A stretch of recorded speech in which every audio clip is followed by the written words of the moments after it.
नमस्कार शेतकरी बंधूंनो, मित्रांनो बघू शकता आता आपल्या पाठीमागे मिरची आहे आणि ह्या मिरचीला जवळजवळ 45 ते 50 दिवस पूर्ण झाले. मित्रांनो तुम्ही बघू शकता ह्याला जर बघितलं तर ह्या मिरची झाडाला बघितलं तर कोणताही भेसळ डोस नाही आहे मित्रांनो. आणि आत्ता जर बघितलं तर तुम्ही फुटवा बघू शकता, त्याची हाईट बघू शकता. 45 ते 50 दिवस झाले. आता कुठं कुठं मिरच्या पण लागल्यात, कळ्या पण लागल्यात आणि काय झालं आपल्याकडून थोडीशी त्याची कांडी जी आहे ती वाढली गेलेली आहे, पण एकदम हाईट चांगली आहे, फुटवा चांगला आहे. तुम्ही प्रत्येक झाडं बघू शकता, प्रत्येक झाडाचा फुटवा एकदम चांगला आहे. ह्याला कोणताही भेसळ डोस नाही आहे. फक्त वॉटर सोल्युबल खत 2-3 वेळेस आपण दिलं आहे, पण ते टायमाला दिलं आहे. त्यासोबत 2 ते 3 स्प्रे झालेत आणि एकदम मॅनेजमेंटने चालू आहे. ह्याच्या आत्तापर्यंत बघितलं तर कोणताही व्हायरस किंवा कोणताही रोग नाही आहे, एकदम फ्रेश आहे. 45 ते 50 दिवस झाले. आपल्या 60 दिवसामध्ये पहिला तोडा घ्यायचा आहे.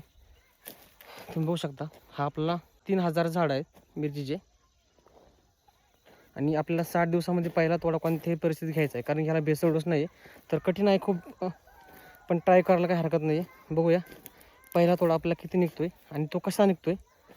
आता याच्या हाईटवरती बघितलं तुम्ही तर किती निघेल हे कमेंटमध्ये सांगा. भेटूया नेक्स्ट व्हिडिओमध्ये. धन्यवाद.